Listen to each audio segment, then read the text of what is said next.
This is the Crookedrivercast. Who's that? Well, that's Rob and Tom, two guys just trying to keep track of what is going on in the great state of Ohio. Get loud today. It's show 61 for May 18th, 2026. And yep, you guessed it, another week of all kinds of stuff has gone by. Let's do it. Let's get to it. Stop rambling.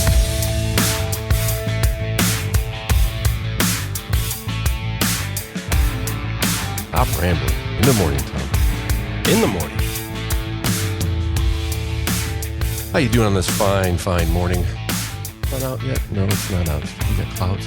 Can't even see through my basement window. The dungeon lair. I'm doing all right. Good. A little tired. I am doing. You tired? Yeah, a little tired. A little late night and early morning. So. Good combination. Yeah. Hey, I did something that I have not done in quite a long time this week. What's that? I went to a baseball game. Ooh. Yeah. Team formerly known as the Indians. Yeah, whatever that team that plays up by the lake. I can't remember what they call them now. I wore my traditional baseball gear. Chief Wahoo? I had racist stuff all over the place. I had a hat, I had a shirt, I had a jacket. It was very strange. I think it is the first time I've been to a ball game since the name changed. Not that since they announced the name. I think the last time I went to a game was 21. Now, as many people don't know, is I think I went to I probably went to 10 to 12 games a year, usually. Not always, but 6 to 12, something like that every year. Okay. And I haven't been to one since 2021. And the only reason I went to that one is the same reason I went to this one, because it was work related. Yeah. So it was free. That's a bonus. I do have a review. Okay. So you remember the Terrace Club? Yeah. The windows on the left field? Well, they took all the windows out and made that like mini suites. Right. I heard they were going to do that. Yeah. When was that where we done? sat. That's where we sat. That was done last year. Last year was the first year. This is the second year. Okay. That's where you sat. You had a suite out there. Yeah. I've sat in, they have a similar thing at the, what's Rocket Field Mortgage, something or other, whatever the arena is named now. And they have it like at the end, at one of the ends of the arena. And I got some hockey tickets last year before last, brought the family there. And it's nice. You get like 6 or 8 seats, like kind of, and at this case at the arena, they're like tabletop kind of height, little, like just kind of a bar you have like in this little area. And then you can walk up back to the bar and to the buffet, which of course is always good at a ball game or any kind of sports event. But this one, they had prime rib and pork chops. Oh, yeah, like a real. And then they had a buffet. whole other side, which is where I concentrated on, which had the bratwurst, the hot dogs, and the nachos. Right. And of course, beer. But I did get kind of made fun of. I had some fruit in my beer. Did you get the bumbleberry or something? I did. Yeah. What's the name of the beer had some Fatheads. fruit. Fatheads. Fatheads has a bar there. They have a little stand out in right field. So they're like all over the place. But yeah, I was like, yeah, I'll get bumbleberry. And then somebody was like, what's that in your beer? I'm like, oh yeah, that's fruit. Oops. It's so delicious though. It was more like, look at that beer holding onto the fruit cake. If I remember correctly, the person introducing me to bumbleberry was you. Yeah, I like bumbleberry. It's really a good summer especially- brew. If you ask me, I like it It's in the really good. summertime. It is really good. Yeah, it was a nice layout. They did a really nice job with it. I'm not, it was a day game and had a pretty decent crowd. I think they broke 5,000. Oh wow! Well, Is it that a day bad? game in May. It's a day game in May. A little chilly. Okay, yeah. Clouds are in and out, and it was probably in the low 60s, high 50s, a little bit of wind. We were standing out in between the arenas. It was kind of chilly. Remember the days of the Jake? The Jake. It didn't matter what the day was like. It was sold out. Yeah. Which reminds me back to, I think we talked about it, the dynasty that won nothing. The 90s. Yeah. Yeah, But probably rant about that for a while. they've done a lot to the ballpark, which is great to see, especially knowing that the Browns are tearing down their ballpark stadium that was built 4 years after. What was it? Yeah, Something 5 like years that. after. It was 99 is when they came back, and that ballpark was built in 94, the baseball park. And they've Right. renovated that thing 5 or 6 times, like major renovations. Mm-hmm. And the first one I saw was out in right field. They took the last 5 sections of seats out, about 3/4 of the seats. So the first section of upper deck seats, like the first 4 those are all still there, and anything above that, they took it out, and I think they did this last year before. I think a year before, and there's like a pavilion up there and and it's kind of like open. It's like you can see through. It's kind of really weird. I walked in there. Anyway, enough about that. But I would check it out if you have the opportunity to go up in that new. I think it's of course the name is it's the North Coast Social. It's about as gay as that beer. Wait, I had whoop, nope. One of those. It was one of those. Anywho, so that was it. It was a tough work day that day. Very tough work. Moving on, I guess, to the news. The news. Lots of talk this week. Lots of China talk this week, Tom. Trump in China. Did you catch any of that stuff? Anything that's going on in China? Just blurbs here and there. Yeah. I don't know. I don't know. It depends. I guess like anything else, it depends on who you talk to or who you listen to or whatever and how it went. You can't say. I mean, like they're commenting on things that they don't know about, like what they said. Yes. Like, or we didn't have this. No, I mean they're twisting their words sometimes, or assuming a lot. Like, yeah, well, they didn't talk about this or they didn't talk about that, and I think somebody brought up one of the back and forths. Like, well, we don't know everything they talked about, do we? They did a lot of talking outside of, what was reported and all this other stuff. Here's what I thought. Here's the win for me. The People's Republic of China national band played YMCA for Trump. Mm-hmm. It was on the list of me. I think that's a win. Yeah, I think they wanted him to do the dance. Yeah, maybe. I thought that was pretty funny. And there's a couple. Let's go over a couple things, I guess, real quick. Got a couple of clips from his interview with Sean Hannity, and he goes over a couple things.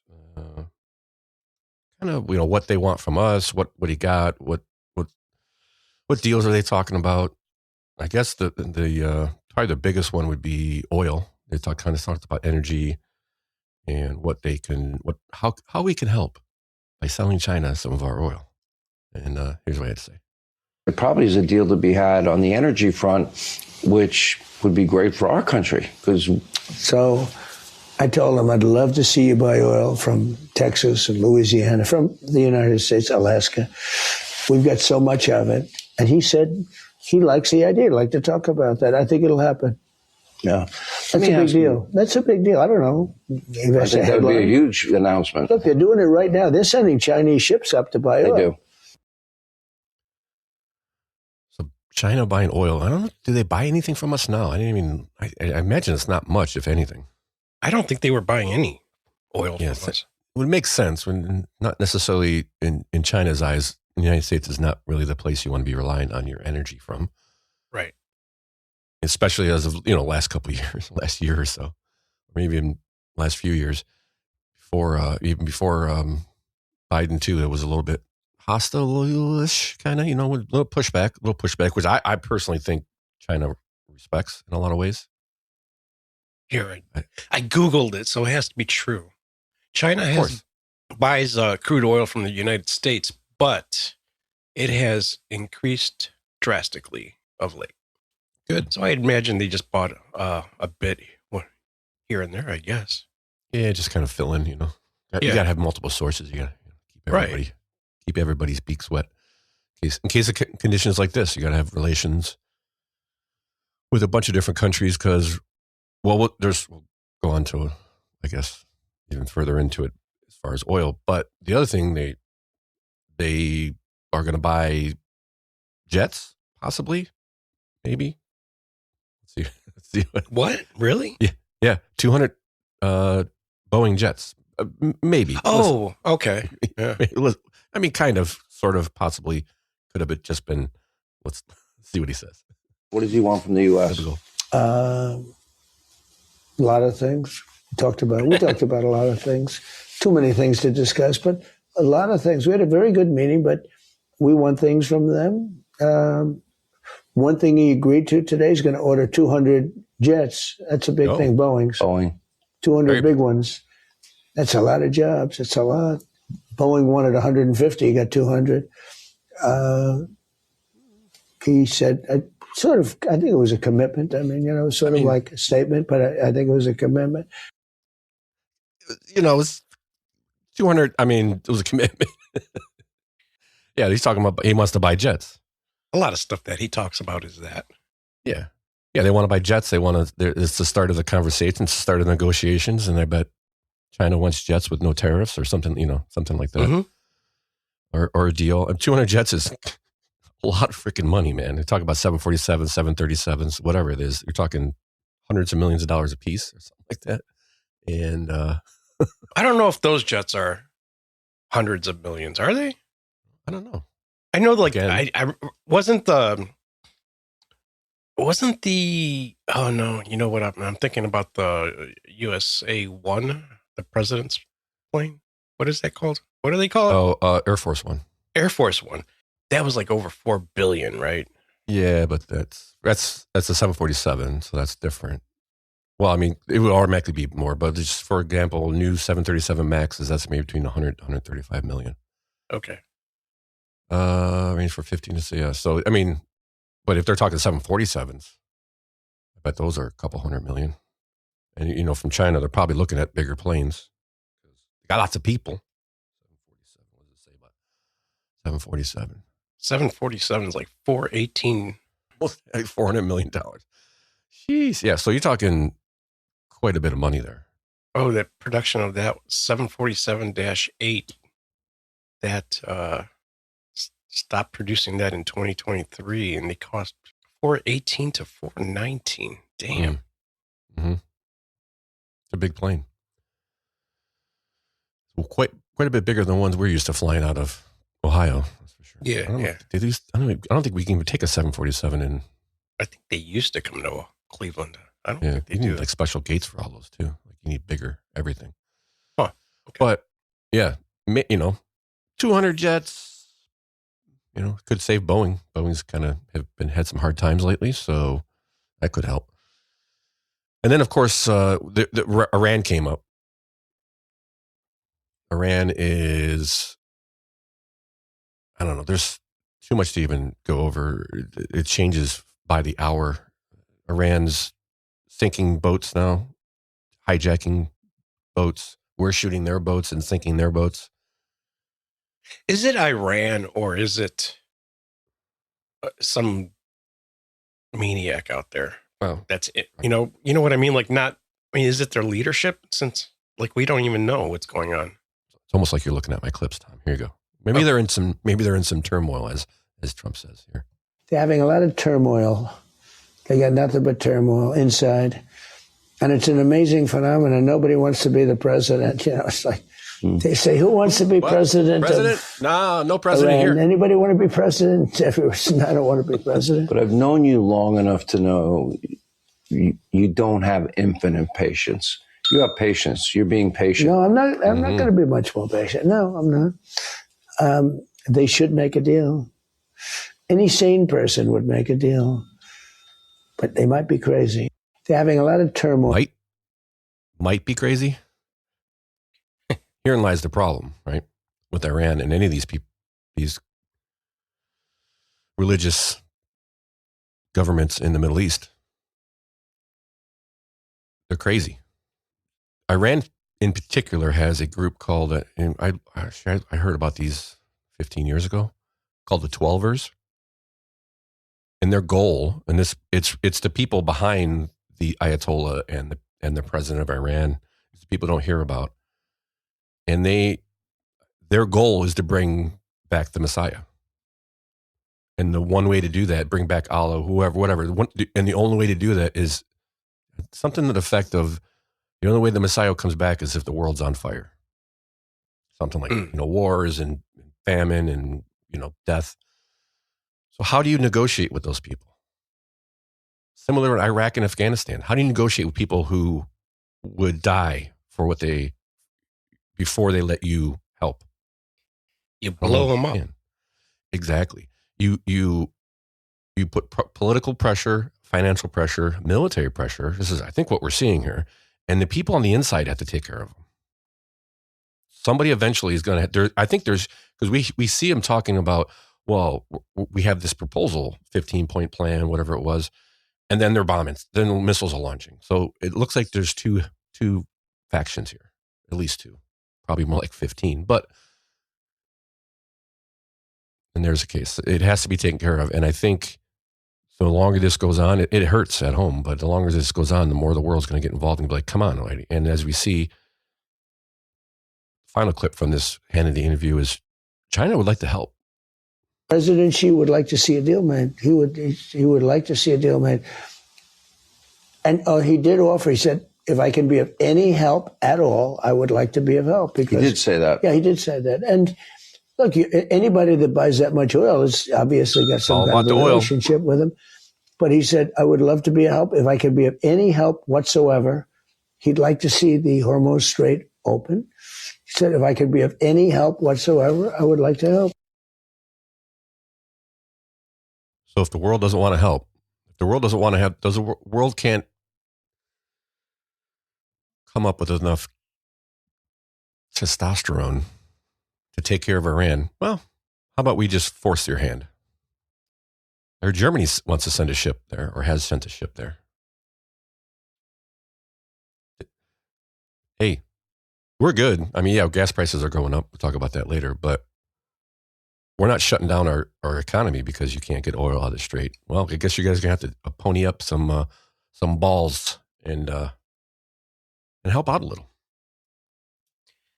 I would guess his goal is to have this done in the next month and a half. I don't think he wants people paying this for gas through the summer before the midterms. No, I think it's a good strategy if you can get it done. I think we're working our way towards that, and you're getting more help from the international community, which is what we need. It's what they need. And I think China sees, okay, when this all flushes out, it's not going to be Iran running the strait. There's no way that anyone's going to let that happen. Right. So might as well. Hey, they still want the oil. So if you could bring these people in to help clear this out and take care of Iran, then everybody's in better shape. I don't know. Seems risky, but will Iran ever go back to being what it was 50 years ago? It has the potential to. You got to get rid of these crazy people. They got to be killed. Literally, there's no. Again, somebody who will give up their life before they even take a hint of help in this situation like this is not somebody you can't negotiate with these people. Right. Now, I mean, besides with the bullet. I would think the bulk of the country wants it to go back to what it was, right? Mm-hmm. Yeah. Okay. So, because most of the country knows. Why isn't anybody pushing back there? I think they are. Well, I don't know if we see it, if we can see it, but I think also one of the reasons we went in at this time because they were having these riots, they were having these protests all over Iran. Okay. In the street, and then Trump kept saying, "Hey, hold it back. Help's on the way. Help's on the way." And then a couple months later, we're bombing. Right. We're all over Iran. Special forces, whoever is going to be trying to move this along. It would be a phenomenal move to have gas prices plummeting, in 4 months before the midterms. Well, it needs to happen because it's summertime. People want to travel. Yeah, that is true. We'll actually talk a little about that later. Maybe I should have moved things around a little bit, but nevertheless, here we are. So that kind of wraps up that. And then I guess the next thing, Cuba looks like it's about to collapse. We got the head of our CIA meeting with I think it was the president, wasn't it? Of not the president, because the president is the one they want to arrest, but somebody from Cuba. Maybe it was the president. I don't know, but they seem like they want to go. Oh, please, don't invade, please. We don't want to do it. Let's talk first. So that seems to be interesting. They're half the islands got no power or something. Got no energy. They're about to collapse. So that's going to be the next. It's weird. All these things they ever said were impossible to do over and over again. Now, Iran's still up in the air, of course, but so is Cuba technically. But well, isn't Cuba like part of the plan? Yeah, it's just controlling the oil. It's the Trump doctrine. Our hemisphere should be a safe haven for Western ideologies and Western cultures. It's kind of the way we're working our way south. Next would be into South America, because that's the next problem. Now, what's Russia up to? Russia has their hands full with Ukraine. Okay. Which I think is tied together. I don't think there's a way Ukraine makes the headway they've made without the United States in the background. I don't think so. You mean U.S. doing this in Iran? I mean, like intelligence-wise. Oh, yeah, of course. And help. We're not advertising like we were, but I feel, at least, it's not a coincidence that all of a sudden all talks with China or with Russia on Ukraine have broken down, and now Ukraine has been hitting Russia really hard. And not I'm not talking about military wins. I'm talking about drone attacks deep into Russia and major oil facilities that are ablaze. And this is over the last few weeks.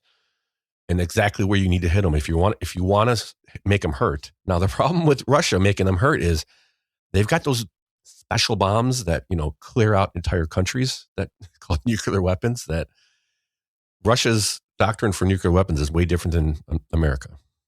They have a way quicker trigger than we do. So you risk that. But if you want to hurt their war effort, if they can't sell as much oil, it's really going to hurt their war effort. And it sounds like somebody who knows what they're doing kind of a plan. Maybe somebody who's been on the international market and negotiated for a while and kind of knows, almost like something that no other presidents wouldn't do because it makes sense. It's actually strategically makes sense, but we wouldn't want to do that because you got to drag these wars out as long as possible. You can't do that kind of stuff unless you're carrying a big stick. Well, unless you actually care about solving it. Rob. If you actually care about solving it, is my point, though. Yes, you're right. You have to have the twitchy eye, but I don't think Biden cared about solving it. I think he just wanted to drag it on. Biden, all he cared about was his rocking chair. Come on. When I mean Biden, I mean all the people behind him, not Biden himself. Well, all they care about is themselves. Making more money. That's my point. Yeah, yes. These are moves that somebody who actually wants to solve a lot of these things we're talking about domestically and internationally are. Hey, how about this? Let's go way back to his first presidency. Hey, there's no way we can move the embassy in Jerusalem to Jerusalem. Hey, look, we moved the embassy to Jerusalem and nothing happened. Like all these things were told we could never happen because no one ever, they didn't want them to happen. Kind of like Southern Poverty Law, feeding the KKK so they can keep it going. So anyway, wow. Hey, kicking the can down the road. That's all it is. Yeah. Well, these are like long-term solutions he's trying for. Filling the can with money and then kicking it down the road. Well, filling their pocket with money. Yeah. Well, like picking up the can, filling full of money, and then filling their pocket and kicking it down the road. For the next guy to fill his pocket with money. Yeah, yep. Exactly. Wow. What a great analogy we just had. Oh, no, that was awful. Okay. Moving on to, I think that was all I had. Iran deal. Yeah. Okay. So it'd be nice to have China help with Iran, just to wrap it back around. That would be good. They are the biggest losers in all this because they get the most oil, I think, out of Iran. And I think also was mentioned that they were had discussed China not supplying Iran with military weapons. Now, right. How much can you believe them? Deal? I don't know, but it's at least they're saying that. That's something. Right? Well, you could believe them about as much as their eyes are open. As far as you can throw them. But that's something. That's better than saying, no, don't tell us what to do. Yeah. At least that. And then, the whole YMCA thing. It was a win. It's a win-win. Moving on. Did Trump do the dance? I don't think so, no. Yeah, that'd be kind of weird. But I would think we would have seen that. That would have been amazing. Yeah. I'd like the handshake. The handshake was just, it looked like two alpha males. Not to give Xi too much credit, but as Trump said, he's very tall. He's very tall, he said. He is, of course. To stay the leader of China for this long, he's ruthless, is what he is. Yeah. And we're going to go into how you stay in communist leader for that long, but it was quite the scene. Actually, if you haven't seen it, I would check it out. I got to see that. Yeah. I mean, it's nothing like, oh my gosh, but Trump's, let's say it was a stark difference from our previous president who, was wandering around the stage while the Chinese president's going, hey, you going to shake my hand? It wasn't that bad, but it was close. Moving on to a follow-up, a continuation of a story from last week, which is now starting to snowball, and that's the fraud in the Ohio Medicaid system. And it seems it's got some national attention and a new task force. Yay, Ohio task force, because we suck so bad. And the GOP Oversight Committee task force on defending constitutional rights and exposing international abuse is now on the case. And I think the first thing they're doing, first thing announced was Daily Wire is this part. This is part 4. Daily Wire's got I think we got 3 articles on the Daily Wire. And the Medicaid investigators triggers the investigation that they kind of uncovered. Well, they kind of didn't uncover it, but we'll get into that. But it triggers a $1.4 billion spending freeze. And I think after this report, they're not approving any new Medicaid or Medicare home businesses for the foreseeable future. And at my notes. Yes, looking at my notes. Ohio. Read the first part of the article, bonehead. Okay.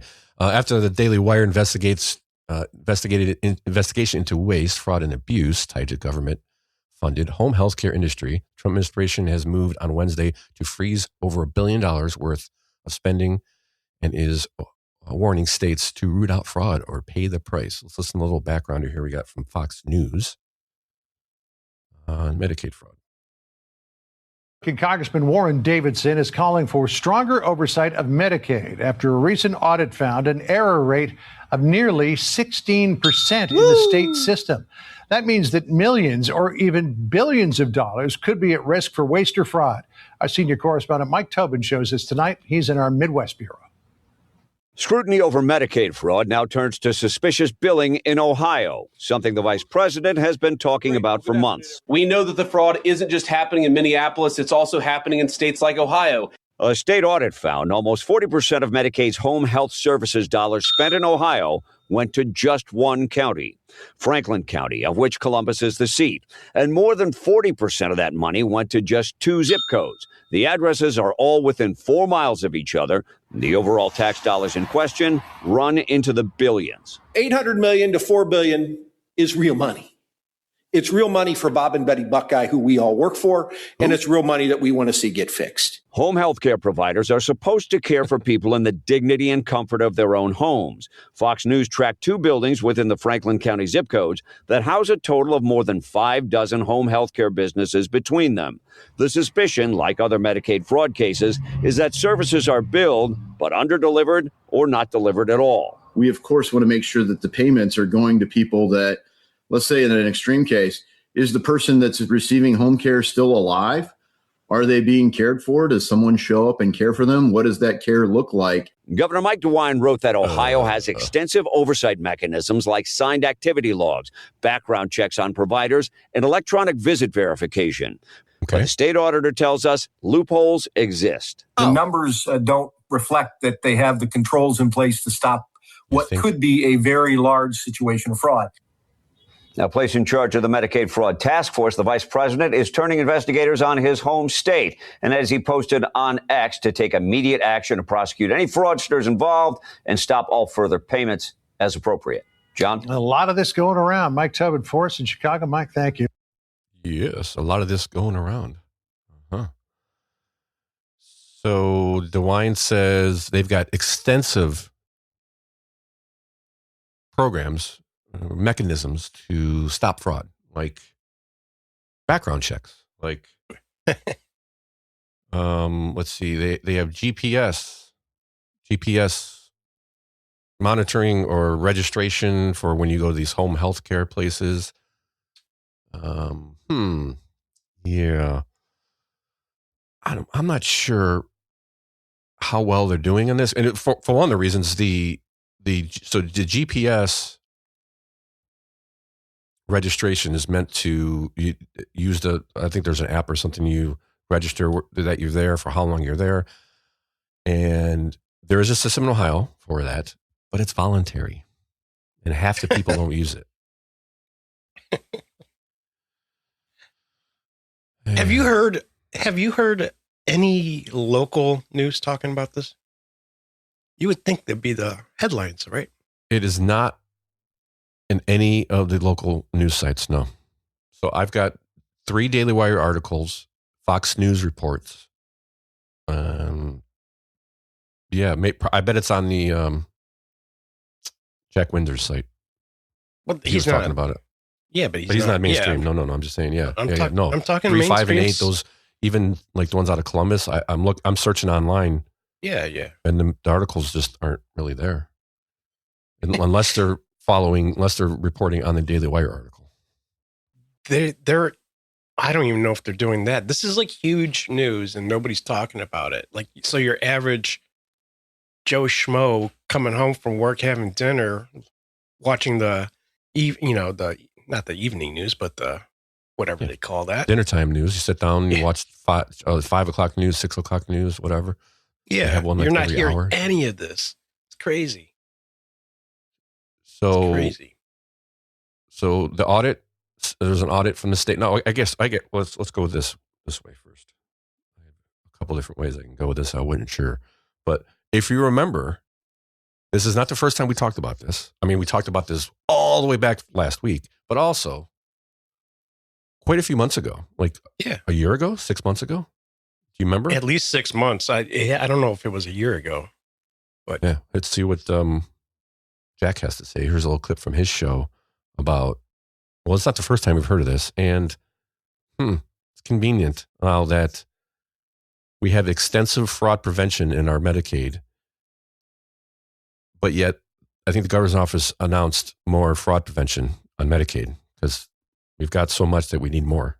But here's what Jack has to say. It reminds us of a Mr., I think, Michael Duvall, who sent a letter, started looking into this. He was thinking $4 to $6 billion in Medicaid fraud. And here's what Jack has to say.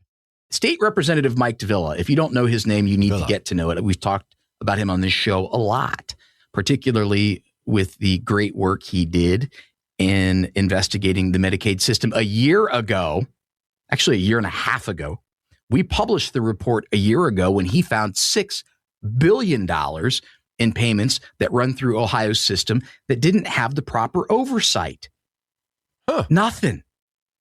But yet a year later, Dewine wants to act like he's got it all under control. And so Davila went out to X today and said, because remember, Dewine talked about the new fraud prevention initiative to strengthen and build upon longstanding efforts to fight fraud, waste, and abuse in the Ohio Medicaid system. So Davila says, the only thing that has been long in development is persistently ignoring and denying these and similar instances of fraud, waste, and abuse, and allowing cabinet officers to do the same. So I'm going to call it what it is. It's a cover your ass operation by Governor Mike DeWine. That's how I see it.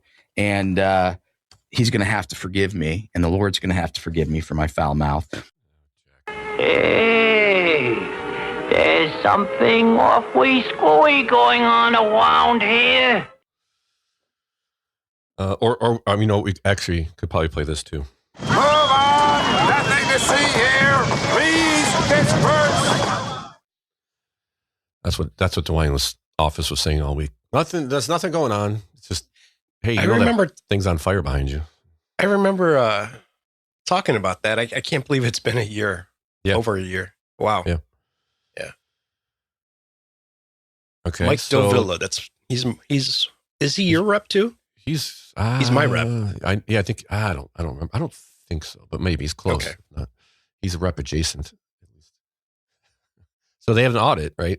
They audited it and said, if the state has an electronic validation system, Fader, go back to this.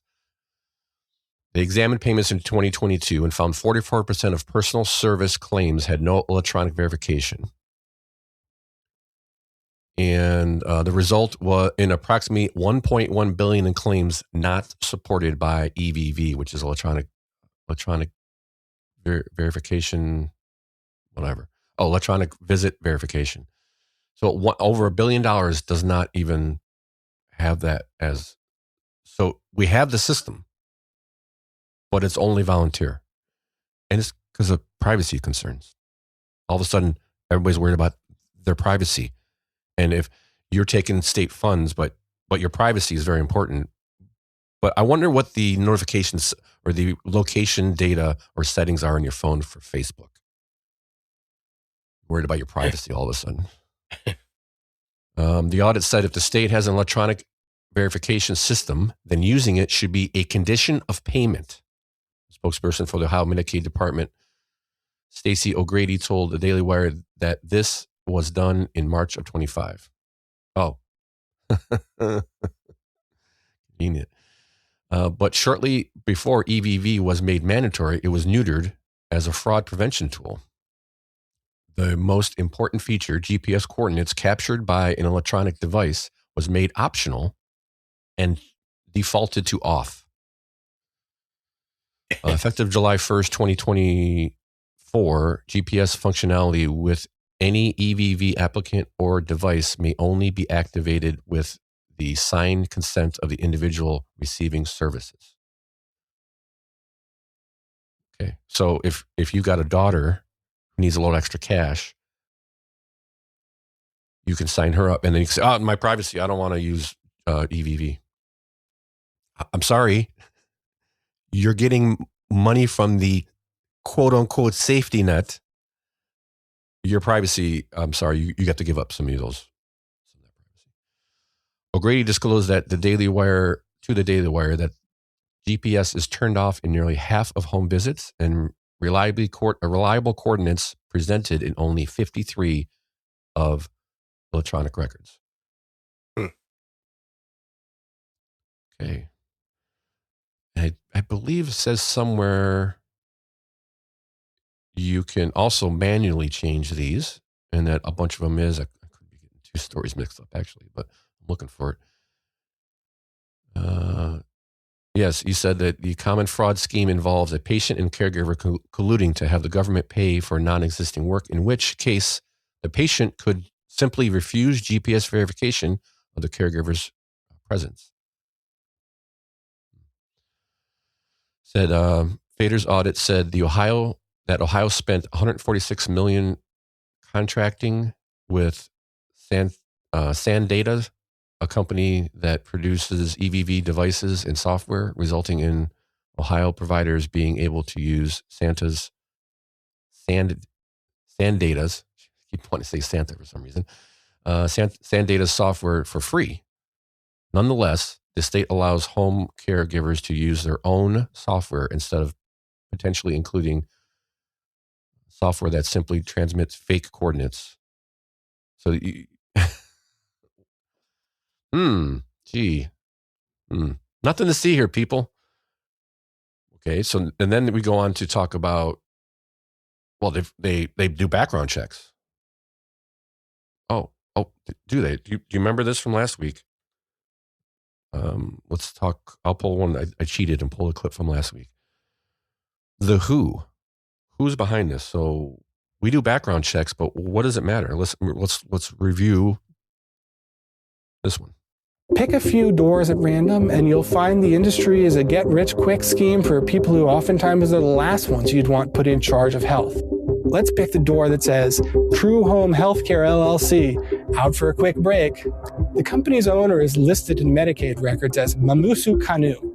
According to public records, she has a slew of criminal infractions, including theft, assault, and malicious wounding, as well as civil judgments and tax liens. True Home Healthcare received $100,000 in December 2023 alone, despite having only 15 patients, according to newly released federal data. Kanu was charged with felony aggravated assault in Virginia and convicted of theft in Columbus in 2004, 2005, and 2006. Oh, that's it. In a phone interview, Mamusu Sue Kanu denied that she had a criminal record. Even if I do, it doesn't have anything to do with nobody. They certify you before you do anything. She's suggesting that the government knew and didn't have a problem with her criminal background. And from what we've seen in our investigation, she's probably right. Incorporation documents don't list Kanu's name. Only a man named Aliou Conte. Conte has faced 30 charges in Franklin County Court alone, including for endangering children. They faced foreclosure in Columbus immediately before opening their Medicaid business. The couple have been partners in crime for decades. On December 12, 2004, both Kanu and Conte were charged with theft in Columbus. Conte told the Daily Wire, "Yes, I do have a lot of records." But the Ohio Department of Medicaid is fine with that, he said. I put in my application, the government, Medicaid, Medicare, they check, they see all my history, and they approve the business to operate. Now, Conte had a roster of fake names that he would give to the police, such as Osman Kanu and Gabise Gabla, leading to multiple fraud convictions. The thing is, the government is not just blind to wrongdoing that should be disqualifying in this field. It's going out of its way to provide special help and actually enable these immigrant business owners. In 2012, the Ohio Nursing Board permitted Conte to become a nurse under a probationary agreement that acknowledged his repeated fraud and violent tendencies. The probationary licensure was contingent on his meeting certain terms, including being honest, disclosing his employers to the nursing board, and refraining from crimes. He did none of those. He was convicted of DUIs in September 2014 and November 2014. When he submitted an application to review his nursing license in 2016, he falsely said he hadn't been convicted of any crimes and that he was unemployed, even though he was in fact working as a nurse. His license was suspended in July 2017. Now, in September 2017, Conte told the nursing board he intended to seek alcohol dependency treatment and regretted his actions. Just 8 days later, he was arrested for DUI yet again. That's right. I knew it was the reason I wanted to get to the end. Yeah. Wow. Background checks, huh? Background checks. Interesting. You do background checks, but it doesn't seem to matter if you're certifying people with multiple theft and fraud convictions. What's a conviction or two? Yeah, it's just theft, like literally in the same city, multiple times by the same two people. Good Lord. But like the spokesperson said when we first talked about this kind of fraud a few months ago, it's part of doing business, Tom. It's part of doing business. So they got 40% of the money going to one county, Franklin County, which is Columbus. 40% of that money is going to 2 buildings with over 60 healthcare companies owned by the same company, the same person, the same whatever it is. He owns like 6 or 7 buildings. We learned last week. That's 10%. I think I read that's 10%. Yeah, that means 10% of all home healthcare companies in the state are located in the 7 buildings owned by one landlord in Columbus. Columbus's Somali neighborhood. Wait, did he say Somali neighborhood? So 10% of the money, the $1 billion, $100 million. Was that I think, yeah. So home health companies in Ohio, which were, Federa's audit in 2022, there were 2,479 home healthcare companies in Ohio, which were paid $1.8 billion. That means 10% of all home healthcare companies in the state are located in the 7 buildings owned by that one landlord, which is highlighted in the second installment that we talked about. We talked about that last week. That was one of the clips. I mean, they don't even care. They know they're getting away with it. They don't even care. And to be honest with you, thank you, because this is how you get caught. You get greedy. A little too brazen for me, right? Or stupid. Because we are talking about the low IQ here. Yeah. They figure out how to rip us off. Yeah. I guess it's not too hard, so you can be low IQ. Right? Yeah. That's because if you're low IQ, it's crazy. And I guess tied into this is also, I mean, I ran into this story, which is Ohio is at risk of a massive SNAP penalty. This is a story by, this is a Buckeye Institute article, story. I don't know, buckeyeinstitute.org. I've never seen them before. But they go through basically Ohio is facing a massive payment if they don't get their SNAP fraud under control. Because right now they're saying Ohio has a 9% payment error rate. 9% of SNAP payments are going to people who shouldn't get them. And the new law, just a part of doing business, right? Yeah, it's just fraud. It's the cost of doing business. Almost part 10%. of the new law. So here, let me read this. Since 2023, SNAP erroneous payments have been steadily rising, likely due to Food and Nutrition Services lenient requirements during, can you guess, Tom, during? COVID? Freaking COVID. Ugh. Extending certification periods, foregoing face-to-face interviews. I mean, what could go wrong, really? And ignoring periodic reporting encouraged individuals to falsely inform. Hey, what do you know? When the cat's away, the mice will play and steal everything from you. Most states also have allowed SNAP EBT cards to purchase food online, but only a handful used EBT chip security to reduce fraud. And that's kind of, they're looking at a bunch of payments from out-of-state payments on the SNAP benefit program. I know there online payments and out-of-state. That blew me away. I was like, what the hell is going on here? So in fiscal year 2024, Ohio's SNAP error payment rate was approximately 9%. 2 points. Here's the good news, guys. Here's the good news. It's 2 points lower than the national average. Oh, yay, Ohio. So the national average is 11% error rate. That means there's many states I can't think of no states come to mind that would have a higher error rate than 11%, like, I don't know, Illinois, California, New York, Seattle, Oregon.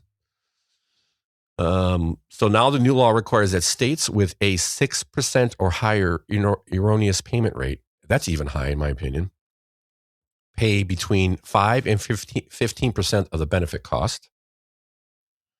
So instead of splitting administrative costs, the federal government will now only cover 25%, leaving states responsible for the remaining 75%, which that's where it comes in. If they don't get this under control, they're looking at a match cost of an extra $321 million if it fails to lower the error rate below 6% by fiscal year 2028.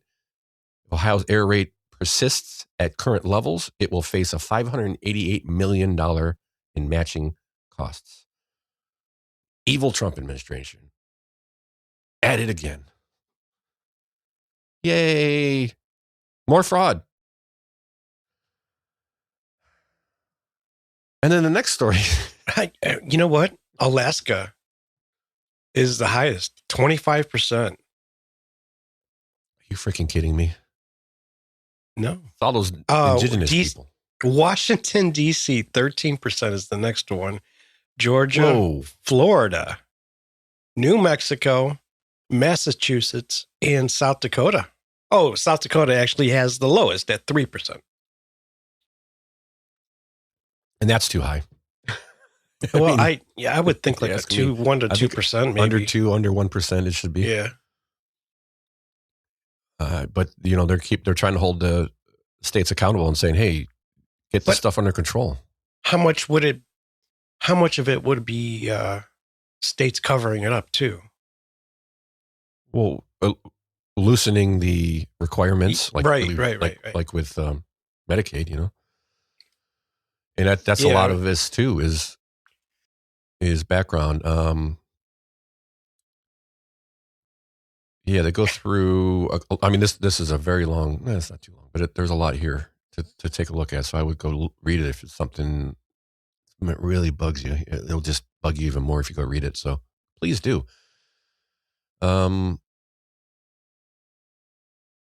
Basically, that's I think the one there is some EBT, chip security to reduce fraud. That's SNAP in 2023. SNAP erroneous payments have been steadily increasing. Most states also have allowed SNAP EBT cards to be purchased for food online, but only a handful, 9%. Again, we're going through all this. Sorry, I'm going to repeat myself, but there was something in there that you can use. They have more of a you have to use your location or something like that to make the payments, and that was another thing that was. Yeah, so federal law requires Ohio to better supervise SNAP payments and reduce problematic fraud, waste, and abuse. Failure to do so will mean paying stiff federal penalties. Adopting a more integrated, collaborative data sharing infrastructure will help meet federal standards, protect taxpayer resources, and ensure fiscal responsibility. And Senator Houston's Upward Mobility Act will protect beneficiaries by easing disincentivizes that create procedural or perpetual welfare traps. Again, more fraud. Like half of our budget is freaking fraud. I'm telling you. They got in New Mexico, over 20% of the population receives SNAP benefits.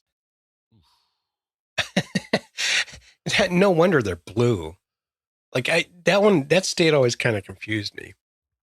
Would have to do with a lot of Native American Indian population. Yeah. Do they vote really though? Good point. I don't know. Yeah, I don't know. Some do. I imagine some do. I always how that works. Thought it was because of that, but now I'm like, is it the Native Americans taking most of the SNAP benefits? Could be. Yeah. They usually, in those states are usually, some of the most impoverished people for whatever reason. That would make sense, but still 20%. Come on, man. Come on, man. Yeah, they got 21.5%.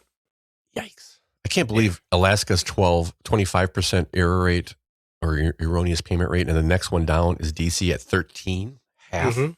Holy cow. What's going on? Is it too cold to do a lot of these things? Listen to this. I mean, I don't have the whole story here, but this is straight from the USDA. Alaska, approximately 25%, heavily skewed toward overpayments, though an improvement from previous years. Oh, wow. So not necessarily, you're not able to get payments. They're just giving you way too much. A lot of people. Yeah. Yeah. Okay. Well, I think the next related story I had to throw in was, oh no, 1,300 in Cuyahoga County have lost their SNAP benefits, with thousands more at risk. Wait. Let's listen to Idea Stream, see what they have to say.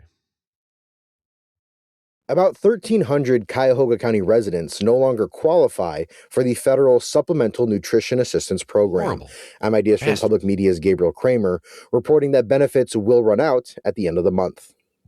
Changes to the federal budget changed the eligibility requirements for SNAP.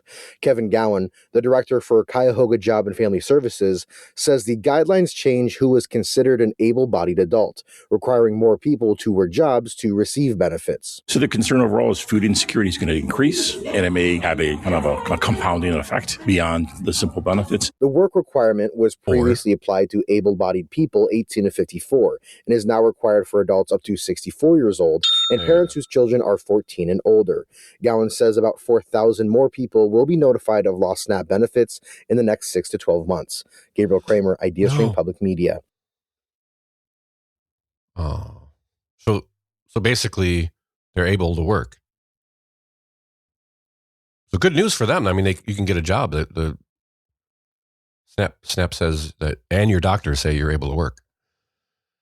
So how bad is it? Well, the county initially had more than 20,000 people at risk for losing SNAP benefits due to these changes. Wow, that's a lot of people. But Gowan said his office found about 75% of those people were eligible for exemptions under the new rules. Oh, okay. So basically all you got to do is go to your doctor, convince your doctor that you're not able-bodied. And if he puts notes in you can write a note or whatever. And then you go to Ohio Jobs and Family Services and show them that, and you get exempt. Do we need to start investigating doctors now? I was thinking this. I think that's, first of all, that's one check and balance, right? I that is way better than it was before, I think. I don't know how it was before, actually. Where you just check a box, say I'm not able to work, and that was it. So at least maybe this is that. A little bit of a check, but what are the requirements? What are the guidelines? What does your doctor have to do? Again, I knew people. I knew a guy that was on, I don't know if he was on Medicaid, but he was definitely on Social Security early. I mean, he was in his 50s. A disability? 50s. Disability. Yeah, he's on disability because he hurt his foot. So, he couldn't work anywhere because he hurt his foot and got part of his foot amputated in a motorcycle accident. Yeah, he still rode his Harley. So how able-bodied are you if you can still ride a motorcycle down the street? What did he do, though? What did he do for a living? Nothing. Yeah. No. He used to be an iron worker. Well, yeah, iron worker. Okay. He was an iron workers union. And I was like, oh, really? He's like, yeah, we made toothpaste containers. What? Yeah. They were unionized under the iron workers. Oh, I see. Because there's metal in the toothpaste things, or at least there was. Yeah. And so they were unionized under that local.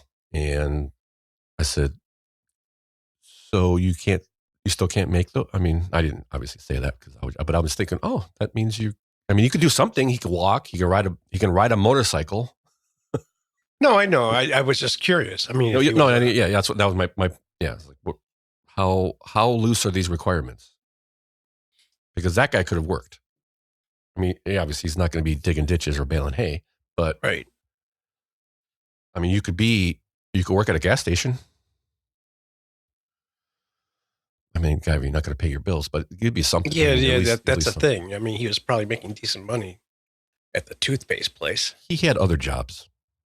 That were not above board. And he got benefits. So, I mean, the guy wasn't rolling it or anything, but still. So basically, these 1,300 people that lost their benefits and the 4,000, it won't be 4,000. When they get the letter, they're advising people to talk to your doctor, get these notes on your account. If the doctor were, basically go doctor shopping. And they don't say that, but I said that. And get it on in your medical history, and then you get the letter. You can call the Ohio Department of Family Services, Jobs and Family Services, and then they will help you get the exemption. So there'll be another 1,000 or 2 that out of that 4,000 that probably get their cut. But I mean, feel so far from go work. Sorry. So there's that. So there's more people cut. And good thing I got good memory, Tom, because I forgot to put it in the list. But hey, check out the blog every Monday, crookedrivercast.com. We have all of our stories. A lot of our audio clips are in the stories. You can watch them yourself, go through them, tell us where we're right, tell us where we're wrong. Send us an email then after that. Tell us how awesome we are or not at crookedrivercast@gmail.com, crookedrivercast@gmail.com. And we really appreciate you listening. Also appreciate if you leave a comment, give us a review on your favorite podcast app. It really helps get the show more exposure. So crookedrivercast.com. Check it out every Monday. The blog drops when the show does. All right, Tom, let's go on. Let's see where we're at here today. We are, right on time. Good. Let's hit some of these headlines now. This one probably could have brought it up into the Medicaid fraud part, but Dewine announces his new attorney general pick. I went, what? What? Did you know that Yost was leaving? Yeah, I heard it, but I never heard why he's. I assumed it was after he was out of office. No. Well, no, I knew he was resigning before office, like 8 months. It's 8 months before he's leaving, right? Yeah. And but I never heard why he's leaving. It was bizarre. Oh, well, they say it in this article, or I got a clip from News Channel 5. Of course, Morgan's on the case, and well, I kept the beginning part only because it says what he's doing, and only the way the mainstream media can do it, which is, of course, you'll see. Before the governor was here in Cleveland, he was naming a new Ohio Attorney General. Safety Director Andy Wilson is going to take the spot. The appointment takes effect next month when Dave Yost officially steps down. Yost is leaving that position early to join a Christian conservative law firm. Ohio's about to get a new top cop. We've got to point that out. Carried out everything I've ever asked him to do. Ohio Governor Mike Dewine appointed Public Safety Director Andy Wilson to become Attorney General, replacing Dave Yost, who's leaving for a job in the private sector. Responsibility of leadership and what it means to do your duty. First group that duty is the Ohioans that we serve. Wilson is a longtime ally of Dewine's and has worked as an attorney for decades. He was Clark County prosecutor, but joined Dewine's criminal justice policy team to help reduce violent crime, better train law enforcement, and improve school safety. While Dewine and Yost disagreed on many topics, especially social issues, Wilson and the governor are more aligned. Do you think that will help some of your priorities moving forward? Andy Wilson was clearly, in my mind, the right person. When I asked how he would address the Trump administration's priorities, Wilson said that he would always uphold the law, no matter the political issue. He says he'll start speaking with the AG's team as soon as possible, especially on the future of cases like the retrial of former First Energy executives that ended in a hung jury in March. I got to sit down with the trial team. Let's talk about it. It's a mistrial. I want to know why it was a mistrial. He will only be in the position for 7 months, as a new attorney general will be voted into office in November. Dewine decided to go with Wilson over GOP nominee Keith Faber, who is currently state auditor. The idea of appointing one or maybe all of the statewide office holders just didn't seem right to me. If Faber had gotten Yost's job, a chain reaction of appointments could have taken place. Faber's seat would have opened for Secretary of State Frank LaRose, who was running for auditor. LaRose's seat would then open for current treasurer Robert Sprague. We're only 6 months away from the election. For me to step in as governor and appoint literally every single statewide office holder just didn't look right to me, didn't seem right to me, didn't seem like something that I should do. Now, Yost has congratulated his replacement, wishing him luck, continuing the work that he's done for 7 years. At the Columbus Bureau, I'm Morgan Trout reporting. Yeah, so if he appoints the guy who actually is running for attorney general, then it just moves. There's all these vacancies have to get filled for the next 8 months. So, but it's convenient at this point in time because one of Yost's complaints during this whole Medicaid fraud, going through this whole Medicaid fraud thing currently is he has no power. He has no power to do anything, and they've neutered a lot of the requirements. Is this guy going to be any better? I mean, how many times did they say he's Dewine's man? Yeah, he does whatever he wants. Yes, he does. He's done everything I've asked him to do, Dewine says. Yeah. Huh. So that was kind of convenient. And let's see. Next we have moving on to gas prices. Gas prices quite high. Quite high. They're $5.10 kind of shocks you. 5.02. I haven't seen that yet. I haven't seen anything over $5, but if I have $4.99, what's the difference, right? Yeah, right. It's ticked down. I think I paid $4.60. I felt like I got a deal, which is. I know. No, you know what?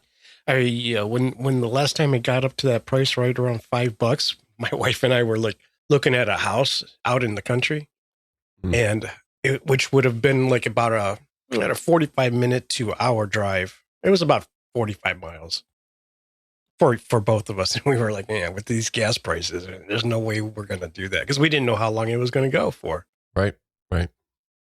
Well, there's a couple things happening. The Ohio state legislature is looking to put a moratorium on gas taxes.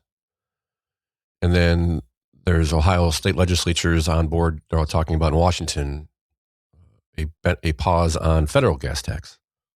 And I thought, well, what does that mean dollar-wise? They may not want to do this because people start realizing that Ohio's gas tax currently sits at 38.5 cents per gallon and 40 cents a gallon for diesel. And federal gas tax is 18.4 cents for gas and 24.4 cents for diesel. Yeah, basically 60 cents in gas, right? Or tax, I mean. Yeah, 55, 60 cents in taxes. I thought it was a little bit more than that, but that's still a lot.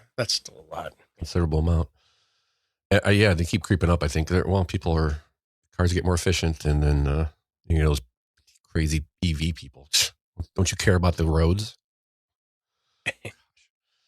And I think that's basically, they're talking about a moratorium, and by the time they figure this all out, gas prices will be down to 3-something gallons. Yeah, the thing the sad part is, even if they took out all the taxes, we'd still be paying over $4 a gallon. Yeah, it'd still be $4. It's not that great. Yeah. Make a dent. That's 50 cents a gallon is that's considerable, but it's still gonna be. I mean, I'm not getting below quarter tank. I don't want to see it $112 for a fill up. I don't want to see. No. I mean, I got the small tank too. I don't even have the big tank in my. Same here. Quarter tank, time to get gas. Keep it under 90. And that's about it on that. Going on to next one we have on these quick hits that we're trying to do here. Well, First Energy ordered to make new data center rules. So the regulatory organization, the PUCO in Ohio, has given First Energy and all their companies 30 days to submit numbers showing how much more large data centers should pay for transmission costs they create. So currently traditional industrial customers, for example, cover 6% of their connection costs, and the rest gets spread across everyone else's electric bill. Right now, AEP, which is a power company in the Columbus area,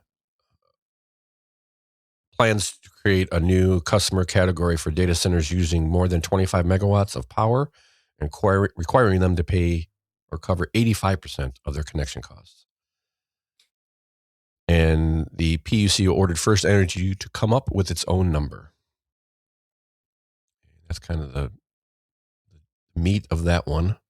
They're kind of pushing First Energy to figure this out instead of right now the current system is what it is. So, and that's like they said, they usually cover about 60% of their costs, and the other 40% gets spread out between everybody else's bill. And you'll see that transmission cost line on your bill, something to that effect. That's what they're talking about when they're building these things. They have to fix fix transmission lines or substation. They're allowed to spread that out. Yes, and if Google's putting a power or a data center that needs extra power, Google can afford it. Yep. Okay. And you know what? I meant to clip it, but there's been more and more people are posting the noise that these things make. Dear Lord, man, if I was anywhere near that, what was that? Just a drone of. Yeah.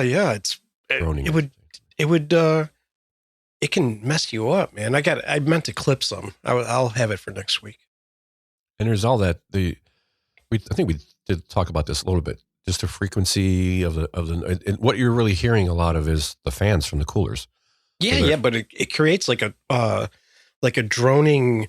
Yeah, like a humming. I don't know what. Where it kind of just gets this frequency thing, and a lot of people get messed up by it. Mm-hmm. Messes up. Send them to space. Yeah, but the latency is going to be, that cable is going to be awfully long. Yeah.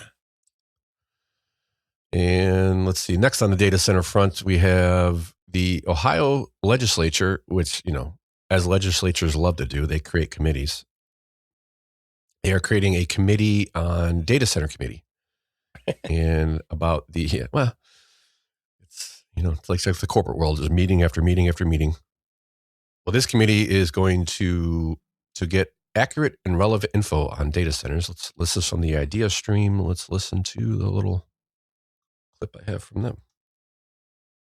Ohio is one of the top states for data centers, and people around those facilities and future sites are sounding the alarm about their land and water use, utility costs, and jobs created. The data center industry is starting to push back. 2 Republican state lawmakers say they're putting together a joint committee to look into those citizen concerns and how the companies building those data centers are responding. The Ohio Joint Data Center Committee, meeting later this month, includes 6 Republicans and 2 Democrats. Republican Senator Brian Chavez says this is a fact-finding effort to bring in experts, government officials, citizens, and others, but admits it could end up superseding a data center study commission the House passed unanimously in March. We took a look at it, and we felt like this was going to be a much faster process. And so this doesn't necessarily have to replace it, but it seems to be the quicker vehicle that we're going to pursue right now. Chavez says the goal is to get accurate information out and adds that data centers provide services that are important to everyday life. Higher energy costs and environmental damage are among concerns raised about data centers, and an effort to ask Ohioans to ban large data centers this fall continues.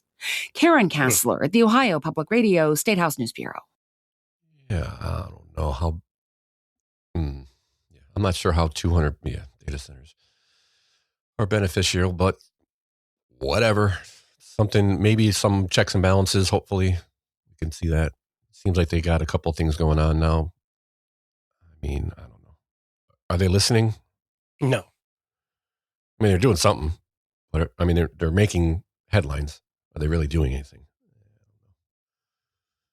A lot of money flowing around for data centers. All right. Moving along. Next, we have this horrible article. Universities announce layoffs. Oh, no. Universities announce layoffs as the university officials oppose consolidation plan. Yeah, we've been talking about this, right? Mm-hmm. Yeah, but we talked about this last week with a couple of people. I would think this is because of the cliff we're on the edge of the cliff, right? Yeah. Mm-hmm. The population cliff. Yeah. Vivek wants to close down universities. That's what I know. I said, well, yeah, I get it, but they're looking further than the headline. And are these universities sustaining themselves? Because it doesn't seem like they are. If you can't bring in enough students to cover your costs, then I guess you need to downsize, right? Or no, build more buildings. That's right. That's what they're doing in public schools. Declining enrollment, but yet we need more buildings. Oh yeah, of course. Why not?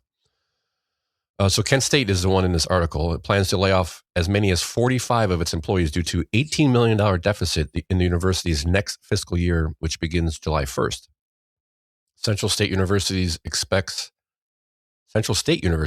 to lay off many of its employees to avoid financial ruin, according to 91.3 WYSO. That wasn't WKRP in Cincinnati. But KSU President Todd Dicon told the Academic Journal that approximately 1.3% of people will lose their jobs. Wait, hold on. Adding that those who will lose their positions will receive notices sometime in May and are eligible for 90 days of severance pay.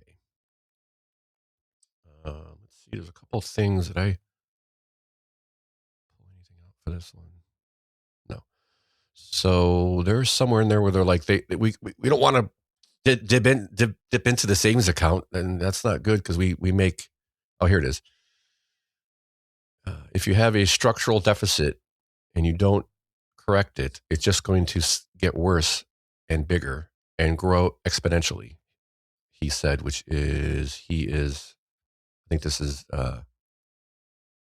Dacon, and he said, according to the Akron Beacon Journal, we rely on the interest from our savings account because they have a rainy day fund. The fund we rely on the interest from that savings to fund about $14 million. So if they dip into it, then it's twofold because they'll start losing some of those interest dividends, and they heavily rely on that. I'm thinking you might want to invest in something other than a savings account. I'm sure it is, but who knows? I mean, they are college people, so they should. No, never mind. They don't know. Yeah, that's it basically. If you ain't got enough students, cut it. Yeah, we're going to see it more and more. Yeah, and that's why I brought up in that conversation. I go, guys, we are in agreement that there's less and less kids every year. Like we're not having as many kids every year. Oh yeah, that's a fact. I go, so who goes to college? Kids, right? So we talked about a while ago, Cleveland State, it's the same problem. I think they're getting double hit because I think less kids give a crap about going to college now, and the population decline. Yeah. So it's a smackdown right now on the colleges. It's a little shock because we're getting off of just a huge incline. And I mean, Kent State has been growing over the last 15 years. They've built buildings on top of buildings, and their campus has gotten so much bigger. And now for what? Now they got to shut it all down. Not all of it, but they got to start consolidating. And they don't want to consolidate. Okay, fine, then close one of them. Yeah, we spent the entire 90s and early 2000s telling every kid they need to go to college, right? Yes. Yeah. And that wave is over, and then the wave of kids is over too. Yeah, and then they graduated, and where's my 6-figure job? Because the one you promised me for going to college to get I don't know, Spanish history degree. Yeah. The biggest problem there is nobody told them they needed to take a real class. Yeah, there was nobody guiding them. Get a real degree. I'm sitting in this boat right now, and it is utterly retarded that I'm talking to my 15-year-old daughter about what she wants to do for the rest of her freaking life. It is stupid. It's so backwards. All they pressure, especially girls, is your career.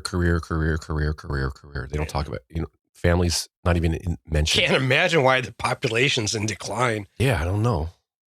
I would say most of it because feminism is a lie. It's a cult. Yeah, I just had this conversation in the office. Oh no. Oh yeah, I'm sure. I said, hey, let me get into it. It started with somebody's son talking to my coworker, kind of getting dating advice from mom at 20-some years old. I thought that was weird. Anyway, what? Yeah, never mind. Let's save that for next week's show. Yeah, exactly. Because I could pull some stuff too about that. Just have a little discussion about that. Yeah, this was quite an interesting discussion. It led into a lot of stuff. And we can write that. Make a note. Moving on. Next, last of our big stories, the story headlines, before we get into good stuff, is, the drone phenomenon is everywhere, including including Lake Erie. Lake Erie drones are coming. Let's listen to Fox 8. I was thinking flying drones, but the United States Coast Guard is launching unmanned sail drones to patrol the Great Lakes. The first 2 drones on Lake Erie set sail on April 27th. Each drone is 33 feet long, with a distinctive orange mast that stands 19 feet tall. The drones are solar and wind powered and are equipped with cameras, radar, and technology that can track the transponders of commercial vessels on the lakes. The Coast Guard says the drones, maintained and operated by a California-based company, Sail Drone Incorporated, will be used to monitor boat traffic, gather critical weather information, and, when necessary, assist in emergencies on the Great Lakes. The visibility of vessels moving and somebody gets in distress that hopefully could give us an alert much sooner than we might otherwise get. The sail drones will also be used to gather data to help track criminal activity, especially near the international boundary with Canada. There's always people moving, weapons, drugs. I mean, that you think of the Southeast for that, but it happens on the Great Lakes as well. And so all the Coast Guard units that need it have access to the portal. And if we see something that we think a police agency or our Canadian partners should have, we'll be able to share it with them. Boaters may be concerned about the sail drones as a potential hazard on the lake, especially at night.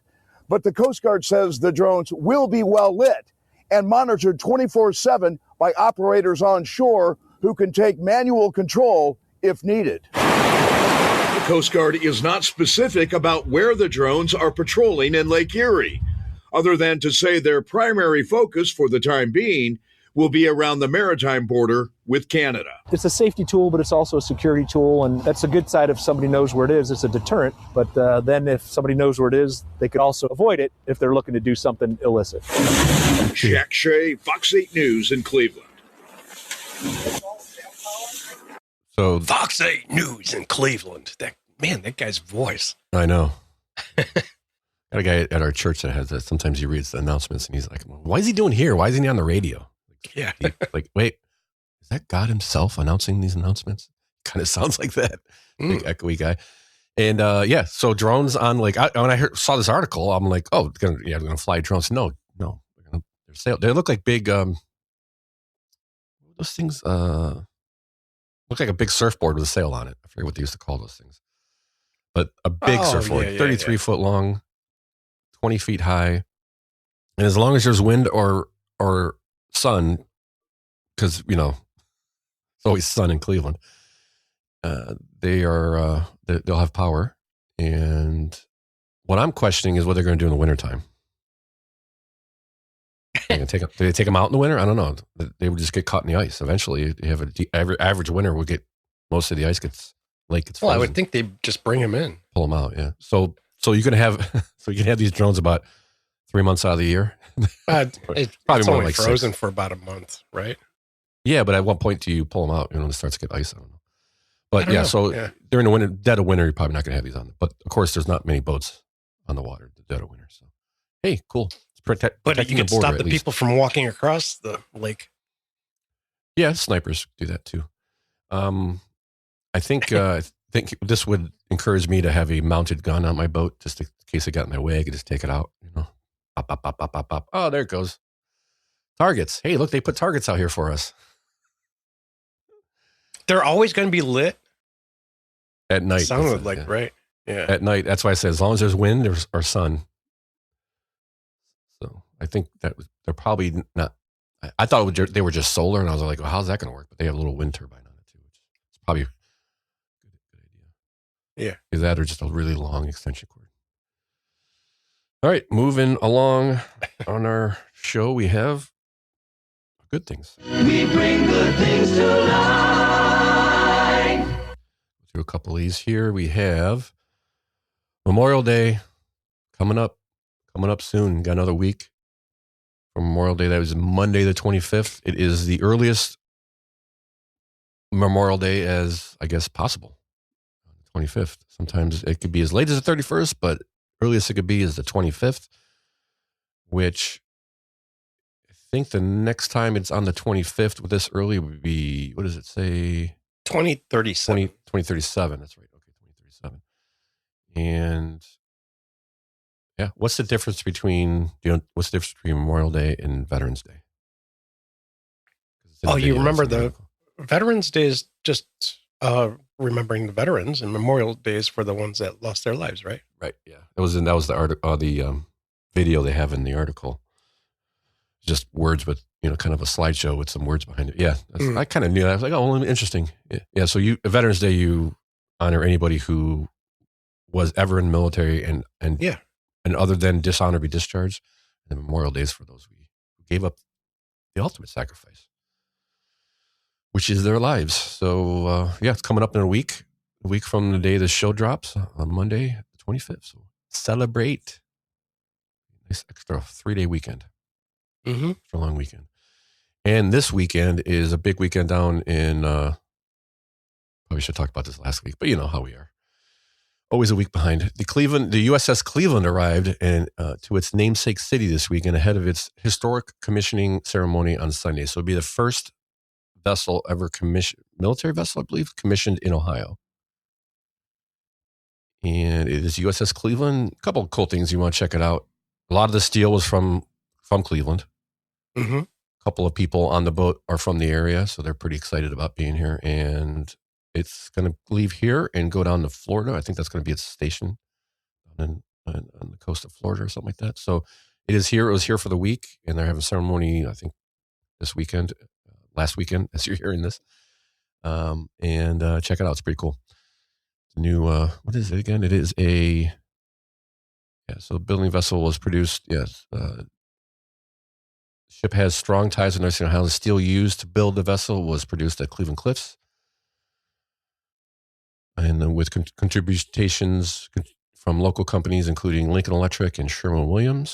So that's kind of cool. I'm trying to see what kind of ship it is. Some kind of, I don't remember. It doesn't say. It's a U.S. warship. How's that? It's got guns. Yeah, I just don't know how it was used. What class it is.